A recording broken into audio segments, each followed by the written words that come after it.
Stephen Buchanan, originally from Chicago, like your host here, moved to LA, lived in New York, found himself buying a house in 29 Palms, and now he is a realtor. And we're going to talk today about the real estate market and everything that's going on in Joshua Tree, 29 Palms, Yucca, Morongo Valley, and some things you should think about when you might be thinking about buying a house in the area. That's coming up on this episode of the Highway 62 podcast.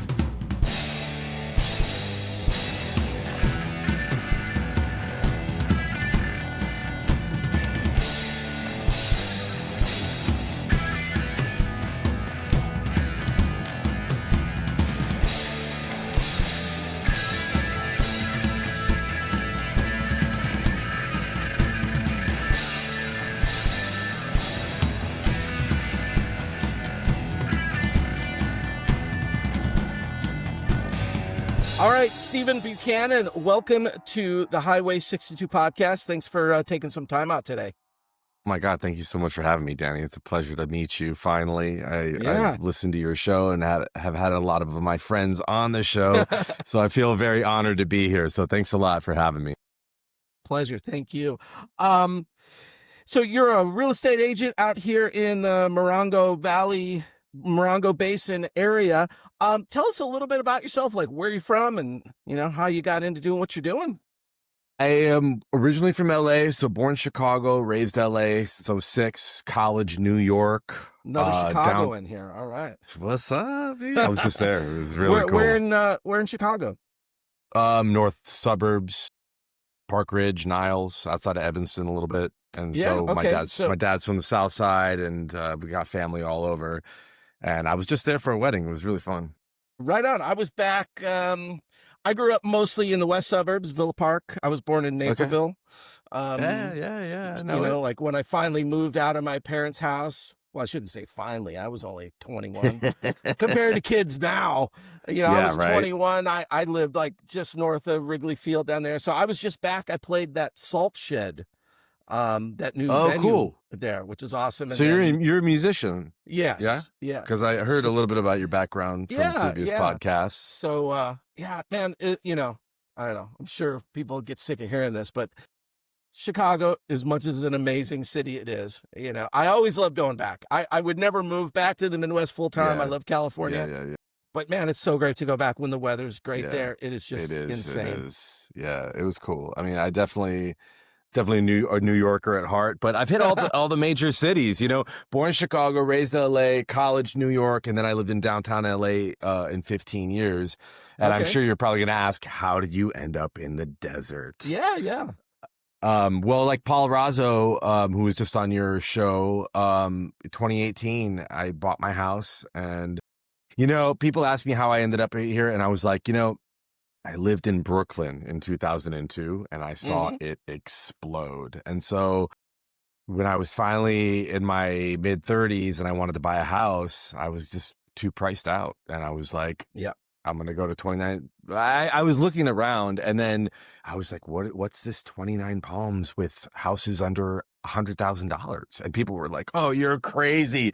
And the first real estate agent I ever talked to, he was like, don't go there. It's all meth heads and whatever. And of course I didn't listen to him. And then I ended up getting my house from Melissa Shupp, who's a local agent. And she's still a friend of mine and an associate as well.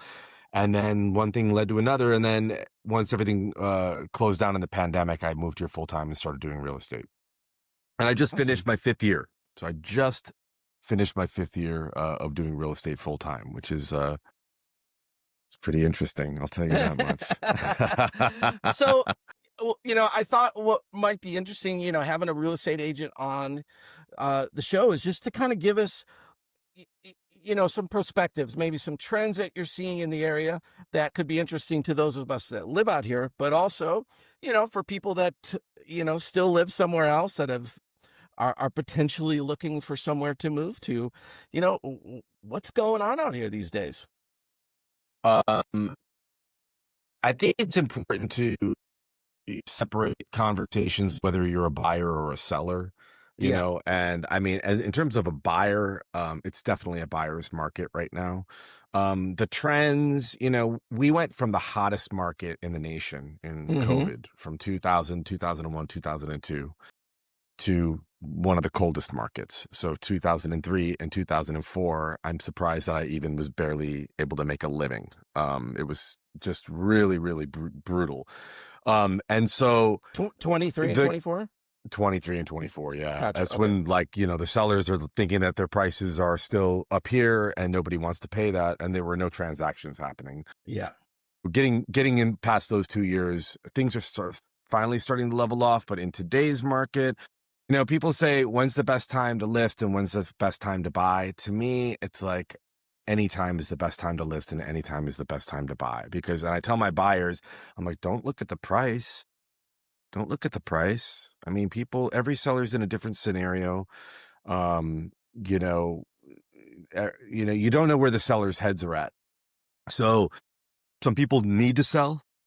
Some people want to test the market. Some people don't need to sell. And so there's a lot of different variables that come into play. But if you're a buyer, and I've had so many buyers, you know, with these interest rates that are at 7, 6.5, 6.75, and 7%, take the initiative to actually buy. I've had a lot of people get good deals, you know, because the sellers are just conceding in their prices.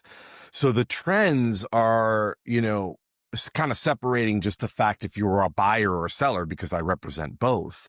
But a lot of people that are selling are conceding on prices right now, and buyers are getting a real good deal. I mean, 29 Palms in particular, I'm a big advocate of this community. I love this community. A lot of great people and business owners are my friends.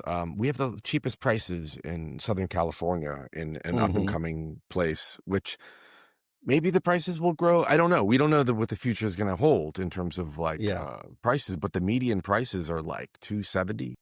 I mean, where are you going to get a house? You know, you could still even get one at $225, $230, and live in a great place, which is one of the most beautiful places I've ever been in the world. You know, I constantly am going on vacation. I come back and I'm like, oh man, I'm so lucky to live here, you know?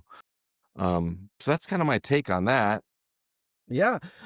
You know, I still get my, you know, like I'll still get a, you know, junk email from Zillow and things like that. And, you know, just out of curiosity, I'm always clicking around and seeing, you know, I've had my house now in 29 here for, I guess, 4 years.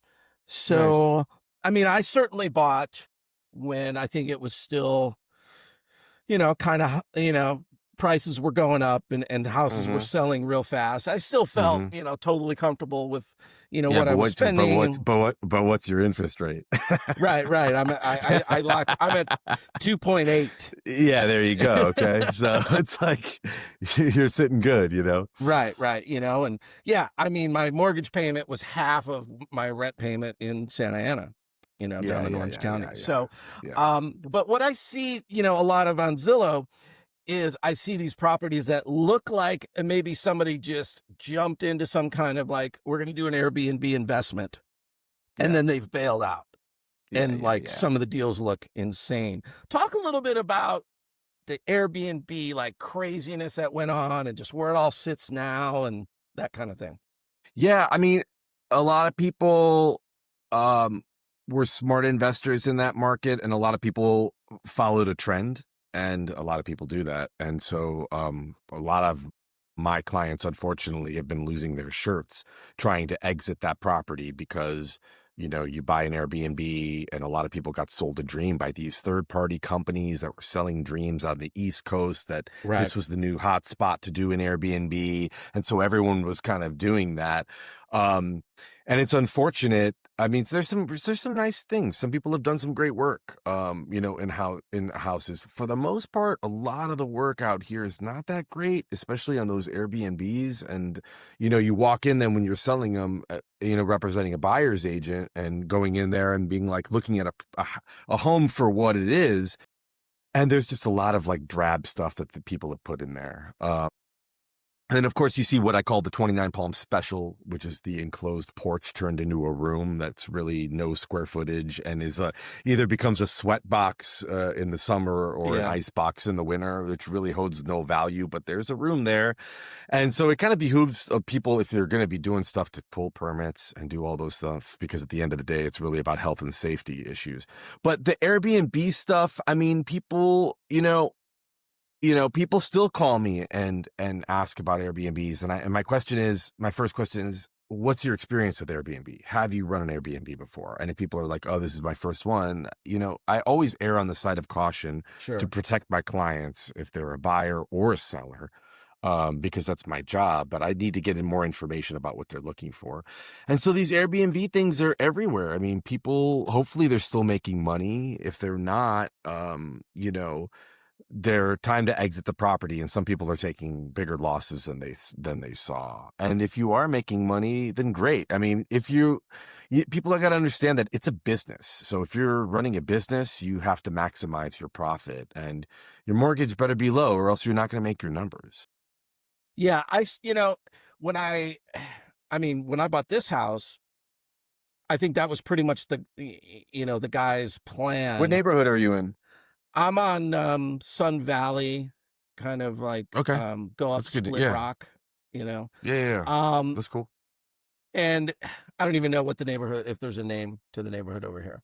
I primarily bought this house because it had been remodeled, not amazingly well, but it was like super move-in ready. I didn't, want to have to do a bunch of stuff before I felt like comfortable. And it had a big lot, and then there's a big like secondary garage shed in the back. And that was cool for me because I like to do woodworking and welding and other stuff. So I was like, oh, I've got a shop, Yeah, and, I've got access from the back, all fenced in, so I could pull the RV in from the back and park it back there. that's and stuff cool. like that. So it just kind of all kind of came into place that way. But I noticed just even driving around, my neighborhood, which is just like a regular old neighborhood, I see the short-term rental placards, signs Yeah, I see on them the all the front. time. Yeah. And I feel like those are a lot of ones where, just like the guy who had this house, just kind of fixing it up a little bit and then threw in like just the cheapest, like random furniture he could buy. And they're like, and we're just going to put it on Airbnb and it's going to be great, And I'm looking at a lot of houses like that around here going, well, that's not what I think somebody's going to rent coming out here for like the weekend getaway versus like, something that's a little off the beaten path and has like, a more vacation-y, Yeah, I cool see a lot of the vibe stuff to that's around when I jog around the neighborhoods. I see some stuff and I'm just like, oh my God, that's an Airbnb. I mean, a lot of people are taking, we're just kind of getting those permits and taking them up. And Yes. whether they're renting it one time a year is all they have to do or something like that and comply with the codes from the city. But I don't know how much they're maximizing their stuff. So it's interesting. I think that there's a lot of wide net of stuff here, of people who are experienced, and then some people that just have a lot of properties and they're just they don't really need to rent them out. But for the most part, I actually do have an Airbnb. So when I open I lost audio here for a second. it's going There we go. in and out. Gotcha. So my Airbnb I run and in town, and I've had it since 2018, and it's good. It's booked all year. Okay, cool. And people ask me about that. So I kind of, go into, that kind of management thing, but I don't manage Airbnbs. I just manage my own. Yeah. But it's definitely a point of the conversation in terms of being a real estate agent and stuff like that. I'm also a landlord. So there's a lot of different angles I come at in terms of the real estate stuff. But yeah, I love 29 Palms, and I think it's a great place. I think I was very fortunate enough to, this year and last year, work with a lot of young people who are realizing that life is so expensive and that they want to have a better quality of life for themselves.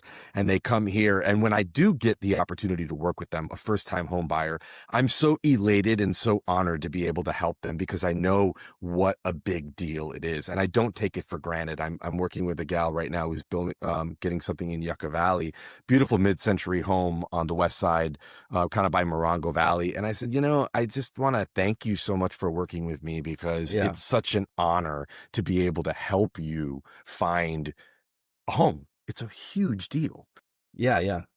People I guess real estate agents get a bad rap for like, oh yeah, they always want the deal or the money. It's like, there's such a grave responsibility that comes with helping someone find something, because what we're doing is facilitating someone's dream. If someone either wants to buy a house, they're going to buy a house. Like for me, if I'm a buyer, I just want the deal. I'm just like, give me this thing. So if somebody's already made that opportunity up, their mind up, if they want a house and they really want to get something, then that opens up the parameters of, okay, what do you want? Because rarely are people going to get 10 out of 10 things that they want. You're either going to get price, you're going to get square footage, you're going to get bedroom count, you're going to get location, or you're going to get quality or year build and where you want to be.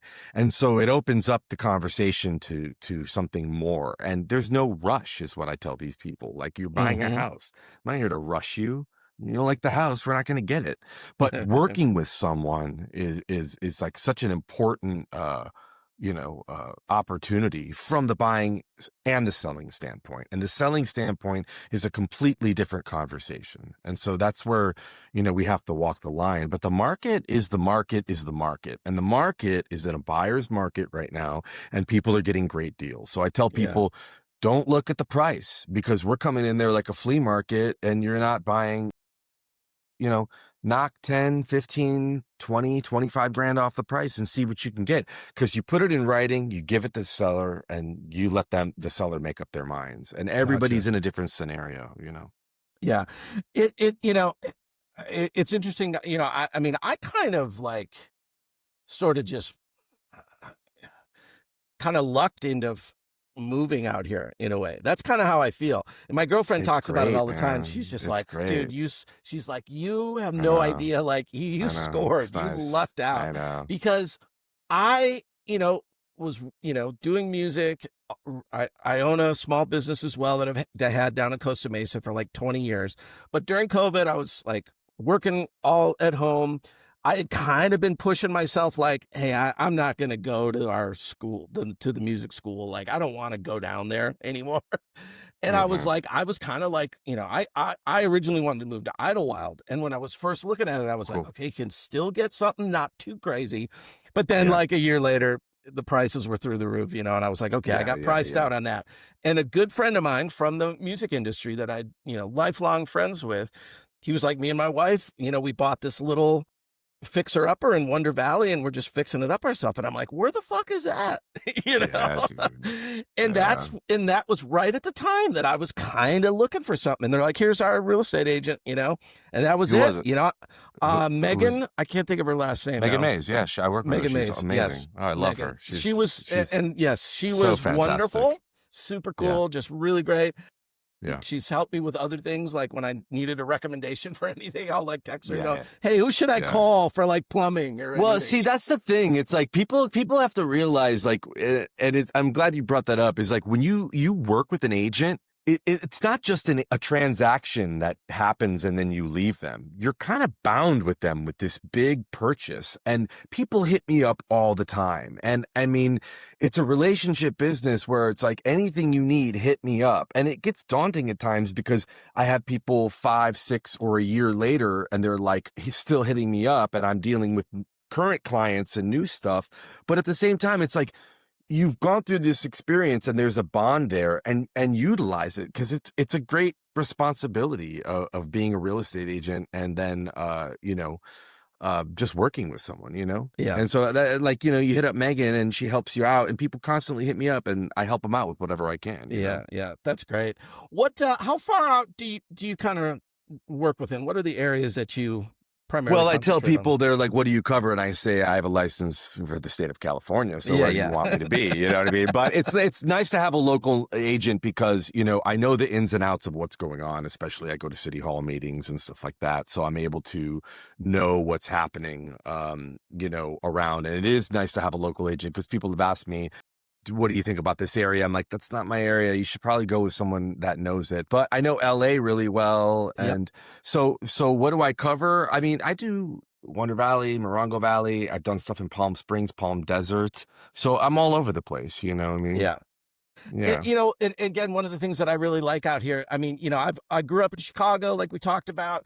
I lived in, LA, used to work up in Sherman Oaks. And then, I lived in Baltimore, DC area for, a short period of time. And then, 20 years in Orange County. It's like I always kind of lived in a metropolitan city environment, Yeah. so Yeah. for Yeah. me, I was like, okay, I'm getting older. I'm not like, needing to go out every night to a club, and, I'm still playing in the band. I get my fill of traveling and just all that crap from the band. Yeah. I'm ready to live in like a more relaxed area, and that was one of the things that, I got inspired by out here. But the other element that I really love is, it's easy to go down to, Palm Springs from here. It's I mean, I great. went to Yeah. a Dodger, I went to a Dodger game the other day. It's still accessible, It is. Yeah. Yeah. to It do all is. those It things. is. I love LA. I love, and it's so great out here because it's like, man, you can be out here in the middle of nowhere where if you take a wrong turn and you're unprepared, you might die, but I can go to a Dodger game, Yeah, yeah, yeah, yeah, yeah. The flash floods were pretty brutal the other day. I had a little damage to my house, and I know a Yeah. lot of people that had damage, so it's unfortunate, the realities of desert life, but it is quite charming, as I like to say. And the views, I mean, are fantastic. I mean, and people are like, find me a house with views, and I'm like, look around you. I'm like, you have 360 views, you know what I mean? Right. So yeah. But you are close to stuff. Yeah. And Palm Springs is great. And, being the proximity to LA, if you want to go back there and go to a Dodger game is cool too. Stuff like that. Yeah. What, like, when somebody starts talking to you about, buying a house, what are some of the key questions and things that you ask them and dig in with them? Well, first you have to know if they're pre-approved Yeah. and how much, what their budget is. So if their budget's 400,000, I'm usually going to push that up to 430 because we can maybe, yeah, push a little bit more and get the seller to concede on something. Who knows what kind of predicament they're in.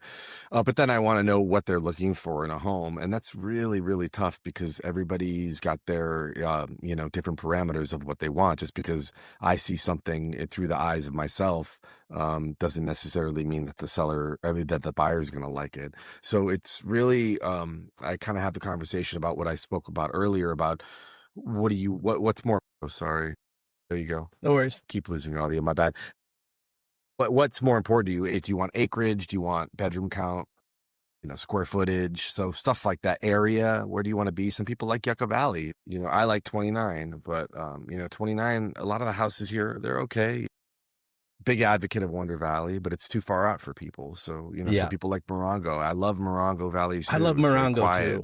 Yeah, it's really peaceful, and I like the small town life. I mean, I'm nearing 50 myself, so it's like, you know what I mean? I don't need the hustle and bustle anymore. I like the quiet, and so that's pretty much my conversation to start with people. The last thing I wanted to ask you about, and I know this isn't directly related to what you do, but just kind of following some of the news stories and things going on with the city council regarding the offland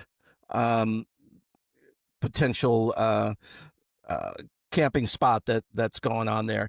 Can you give us a little bit from an industry person, just kind of the pros and the cons and kind of what's happening with that whole thing there? I'm losing. All right, now I'm back in. Yeah, it's kind of interesting. I think it's very strange, the Ovland thing. I think that they're doing it on residential land, and I think that that's Okay. pretty strange. And I think that the city approved it 5-0, and a lot of the people, my friends that were not in favor of it, and I'm not a big fan of it myself. I think it's going to be. I drove by there in Indian Cove the other day, and I was like, "Damn!" I was like, "It's such a beautiful view," and the fact that that's going to change is a little bit upsetting, especially when you're driving into 29 Palms. I mean, we're all Mhm. about business, and I mean, advocate, and. And the success of all the businesses, but Sure. why are they getting a pass to do it on residential land when they could just do it on commercial land? So I don't know the much specifics behind it, but I'm not a big fan of it myself. I think that there's a lot more that's over my head too. But I think it's kind of interesting that that it got approved 5-0, and they're like, oh, we want the TOT money or the tax money. It's like, all right, I guess so. I mean, we've got hotels that are just, the beautiful Hotel Ren and Hotel Reset, that are just, Yeah. really gorgeous places. Right. And then they're gonna do another one. It's like, so I don't really know about that company. I don't really know much about them, but thought it was a big bummer that the city put it into 5-0 unanimously after so many people spoke passionately in the community. And they're like, this is another thing. They're like, it's going to bring jobs. We're going to bring 40 jobs. I'm like, you could literally open a Starbucks across the street and have 40 jobs, and you're going to build a Right. whole hotel and tell me that you're bringing jobs into the community? That doesn't make any sense to me. Mm. So, and they're like, oh, we're gonna sell the the artistry for the people in the community. Maybe they will, maybe they won't. I mean, it's going to be a 2-year. I don't even know how long. I know there's a lawsuit happening now with it. People in the community against it. So, I mean, from a real estate perspective, yeah, I mean, people think that we're all about money and growth and all this stuff. I mean, like, but if I'm like, to me, it's like, why are they getting a pass that other people aren't going to be getting a pass? And I guess they're not doing Gotcha. a full environmental impact report, which Huh. they Yeah, needed I to do. So remember, there's a lot of, yeah, I listened to a great podcast with Ben Ueda years like 3 or 4 years ago, right? yeah. Right after I had moved out here, but I was was already kind of like a fan of Ben from his YouTube channel, from just his maker channel. And I listened to a great podcast, him talking about the process he was going through. And he went into great detail, like the financial expense and things like that, to do like those environmental impacts and the whole study of the tortoises and everything, and like Yeah, what he would have to do, even if they found like, yeah, okay, this is a migration point for the tortoise. Like, it doesn't mean yeah, our project is over, but we might have to do these other things. I mean, it was extensive what he went through. And now the other project, the Overland, I don't know. Again, I don't know as much either to know, the company behind it. Are they, local in any way? Or, at no, least they're like with not. I Hotel mean, Reset, Ben lives right there in Joshua Tree. yeah. I, No, it's funny. I eh, was at one of the meetings at City Hall or in Freedom Plaza, and the dude's like, I go to Starbucks every morning, and like, yeah, I was just like, dude, you're not even like, who are you? Like, are you even local? Losing audio. Sorry about that. But no I don't problem. think that they are. So it's a big bit of a bummer, to be honest. Yeah. I mean, it's always that balance of like, yes, you want economic growth. Tourism is a huge part of the economy out here. Of course, more people coming out certainly could, help restaurants, bars, and all those small businesses. But at the same time, you have to protect it, or then nobody wants to come eventually, and that's kind Yeah, of that's kind of like the Hawaii predicament always, is that most of their economy is tourism. But if you just let it get overrun, then you destroy the resource that people are coming to see, to begin with. So it's always that balance. Well, Stephen, thank you so much for your time hey, today.